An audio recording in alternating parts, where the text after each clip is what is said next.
People wake up in the morning, they begin to think about their problems. Those problems are circuits of memories in the brain. Each one of those memories are connected to people and things at certain times and places. And if the brain is a record of the past, the moment they start their day, they're already thinking in the past. Each one of those memories has an emotion. Emotions are the end product of past experiences. So the moment they recall those memories of their problems, they all of a sudden feel unhappy, they feel sad, they feel pain. Now, how you think and how you feel creates your state of being. So the person's entire state of being when they start their day is in the past. So what does that mean? The familiar past will sooner or later be predictable future. So if you believe that your thoughts have something to do with your destiny, and you can't think greater than how you feel, or feelings have become the means of thinking, by very definition of emotions, you're thinking in the past. And for the most part, you're going to keep creating the same life. So then people grab their cell phone, they check their WhatsApp, they check their text, they check their emails, they check Facebook, they take a picture of their feet, they post it on Facebook, they tweet something, they do Instagram, they check the news, and now they feel really connected to everything that's known in their life. And then they go through a series of routine behaviors.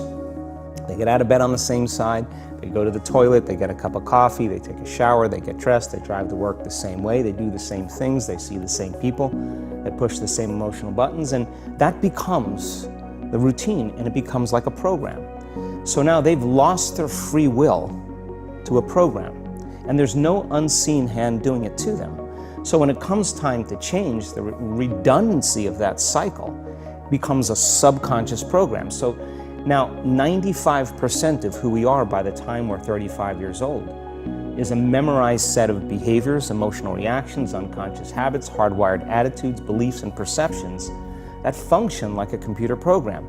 So then a person can say with their 5% of their conscious mind, I want to be healthy, I want to be happy, I want to be free.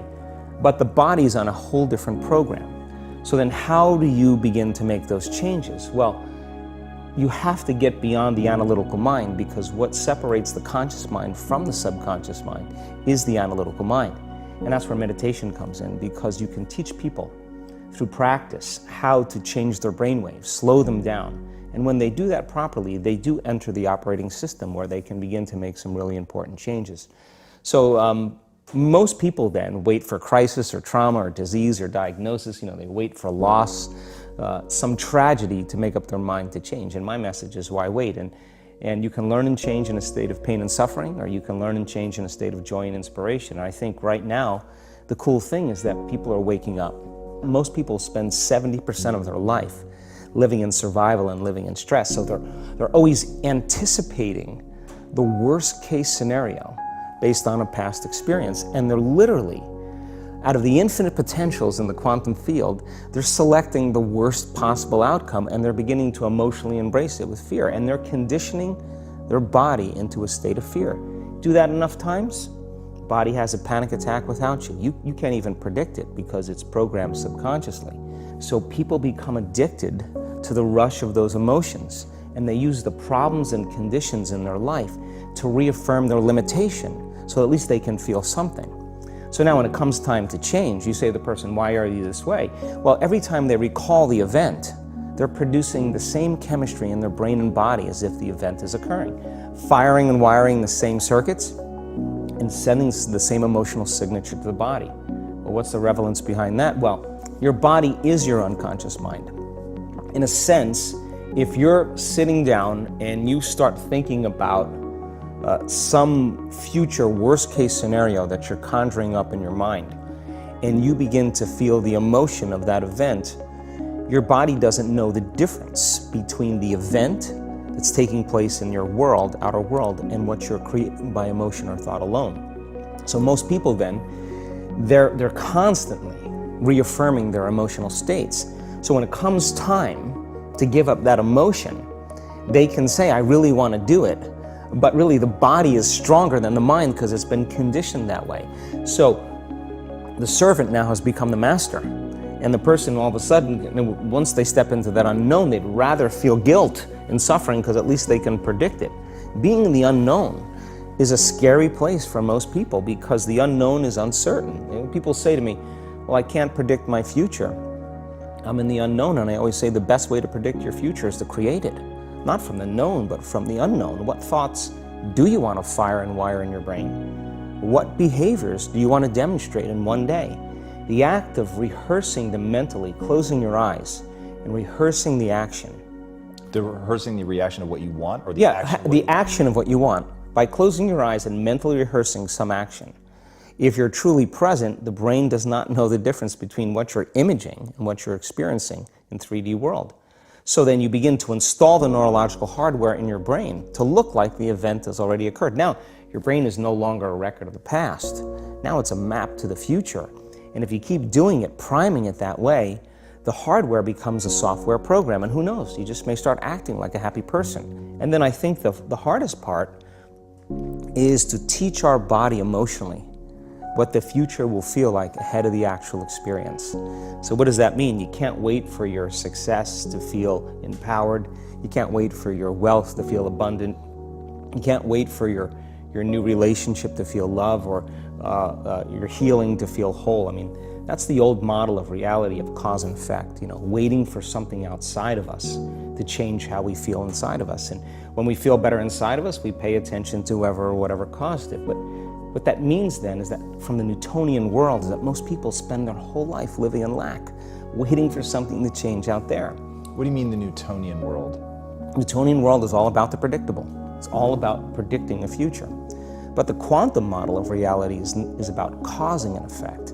The moment you start feeling abundant and worthy, you are generating wealth. The moment you're empowered and feel it, you're beginning to step towards your success. The moment you start feeling whole, your healing begins. And when you love yourself and you love all of life, you'll create an equal. And now you're causing an effect. And I think that's the difference between living as a victim in your world, saying, I am this way because of this person or that thing or this experience. They made me think and feel this way.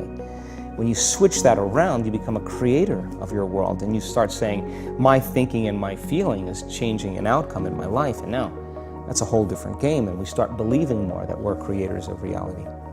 And most people, when they have a thought, they just think that that's the truth. And I think one of my greatest realizations in my own journey was, just because you have a thought doesn't necessarily mean it's true. So if you think 60 to 70,000 thoughts in one day, and we do, and 90% of those thoughts are the same thoughts as the day before, and you believe that your thoughts have something to do with your destiny, your life's not going to change very much, because the same thought leads to the same choice leads to the same behavior creates the same experience, and the same experience produces the same emotion.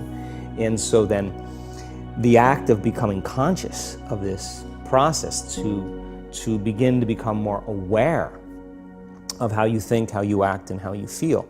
It's called metacognition. And so then, why is that important? Because the more conscious you become of those unconscious states of mind and body, the less likely you're going to go unconscious during the day. And that thought is not going to slip by your awareness unchecked, because it means to know thyself. The word meditation means to become familiar with.